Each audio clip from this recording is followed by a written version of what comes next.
After the second season of The Mandalorian has finished airing, and the season finale we all were witnesses to, fans all over the world knew that it will only go crazier from here on out.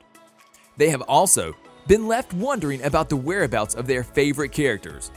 So as nature has it, they have developed some theories for the future.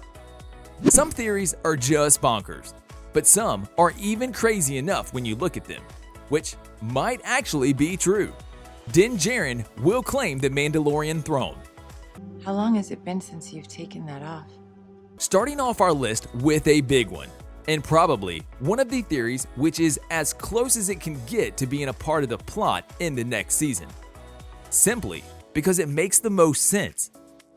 While watching the second season, all of us were able to see that nothing which at first seemed random in the first season didn't go unnoticed in the second one. And there was a connection between some of the events of the first season that were somehow connected to the second one. And we were witnesses of them intertwining to deliver a plot like no other. So, following with this, there is little to no chance that we are not going to see it happen with the events of the second season, connecting with new events coming up in the third season of the series. With that in mind, during the second season, characters like Bo-Katan, Migs Mayfield, and Boba Fett have all referenced Mandalore at least once in their scenes, and what occurred to the Mandalorian home and their world. Now, as we all know, Din Djarin is the one who possesses the dark saber, rightfully winning it in a battle. He also won the claim to the throne, so, in the most logical sense, this is the plot which should continue to develop in the next season, and even culminate into something much larger. While Bo-Katan is the rightful heir to the throne, fans have pointed out now how poignant it would be if Din, a foundling, to rule over a Mandalore.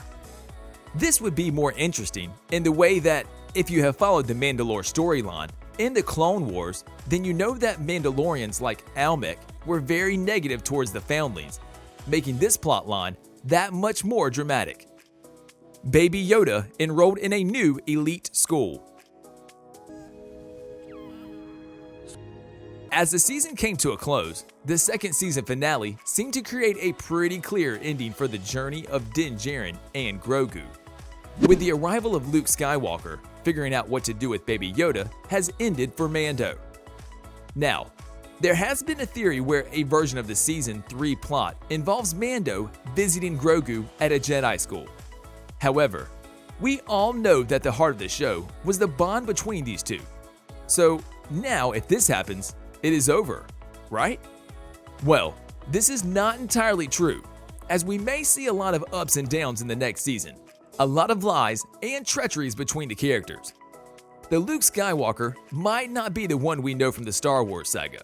Even from the start, one of the biggest lightsaber duels involved at least one of the combatants to be a clone. As we all recall, both Luke and Leia fought a young clone of Emperor Palpatine in the comic book series Dark Empire back in 1992 in the final issue. Also, 1 year later, Duke and Mara Jade fought a clone of Luke in the novel The Last Command. Do you see where we're going with this? So, maybe this Luke is actually a clone that will play an even bigger role in the future of Grogu, where he might end up. And even Mando would have been deceived if he entrusts Baby Yoda to, right now, a clone of Luke Skywalker.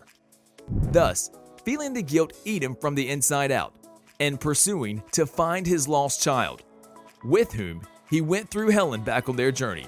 However it will be, we will have to wait if this will be some kind of plot line integrated in the third season of the show. Boba Fett and Fennec Shan will go rogue. As was I. But fate sometimes... The post-credit scene was an interesting one, as it left us wondering for the future of the characters. What happens to the old ones, and the new ones, which showed up at the last minute? But in this way, it also left the door open for the script to be played out in many different, interesting ways. One of which is the path that Boba and Fennec will take in the next season, which is unknown so far. Seeing that Boba actually rescued Fennec, we will probably get to see the dynamic between a bounty hunter and an assassin play out. Or, at least that is what fans are theorizing right now for the future of The Mandalorian. From an interview with Ming-Na Wen, and the way she talked about the two characters, it is as clear as ever that the two of them are and will be more reliant on each other in their next endeavors. They almost feel like a team. This kind of chemistry is what die-hard fans are eager to see in the future of the series. And the one theory which got them buzzing is that both of them together turning rogue, a duo, which by now fans are calling Bonnick. Cool nickname if we are the judges of that. Now that both of them are seen seated on Bib Fortuna's throne in Tatooine, is there a path forward of them taking it upon themselves to destroy the crime syndicate, an organization for which they previously worked for? Perhaps there will be more revealed in the spin-off series, The Book of Boba Fett. We will have to wait. There might even be a chance of romance. Who knows? Whichever it is, this is a theory worth visiting by the writers. And take some notes to make it a real thing. The birth and rescue of the child. This next one is a tricky one, in a sense that we see Baby Yoda or Grogu all the time on screen, but we never fully got to know what he actually is, or where does he come from. We know that they are supposed to be these extremely mystical characters that are very much connected to the Force. There is even a theory that they are actually created by the Force, but it is not proven true. At least not yet. However, it is going in the direction of becoming true. As time goes on, their race are the only characters that we see that are sensitive to the Force. Thus, it can be assumed that all of the creatures as a race are sensitive too. Yes, while they still need training, we can all be sure of that. It is if they come with the Force right from birth. And this is what makes Yoda sort of a sage. He knows the Force and has known it his entire life. So maybe in the next season, we will see where they come from, and a little bit more of a backstory on their race as a whole. A part of the universe still undiscovered, and it is a realistic theory to be dived into as well. While we are at Grogu, we also learn from the Jedi that Osaka told Din that someone actually rescued Grogu during the Purge, pointing out that he somehow survived Order 66. Or, on the other, was rescued by someone before it even occurred. The list of potential candidates as the rescuers is pretty long. Many fans may say that Kanan Jarrus is the one. And they might be right because he was also going by the name of Caleb Dune during the Order 66. And he also managed to escape getting caught on numerous occasions. But this is still not enough proof of him rescuing a fellow Jedi. Next on the list of possible characters rescuing the child is Quinlan Vos. This is because he was referenced to as the survivor of the Jedi Purge, which gives him a bit of a credit of him being the one.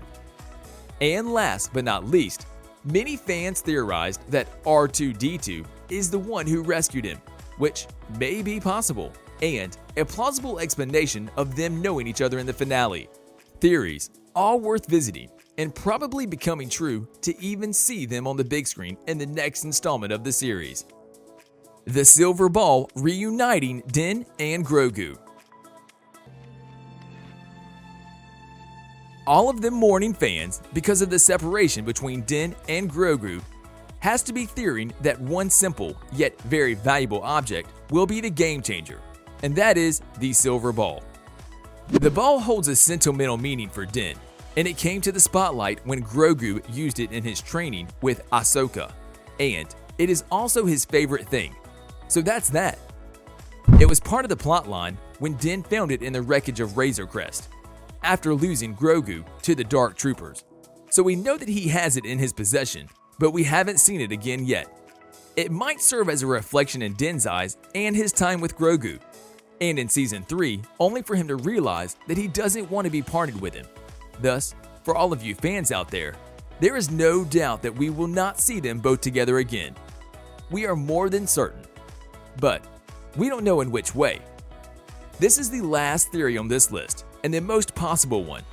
We are just not sure of how it will go, so stay tuned for any releases regarding the plotline in the third season of The Mandalorian. Thank you for watching and staying with us until the end.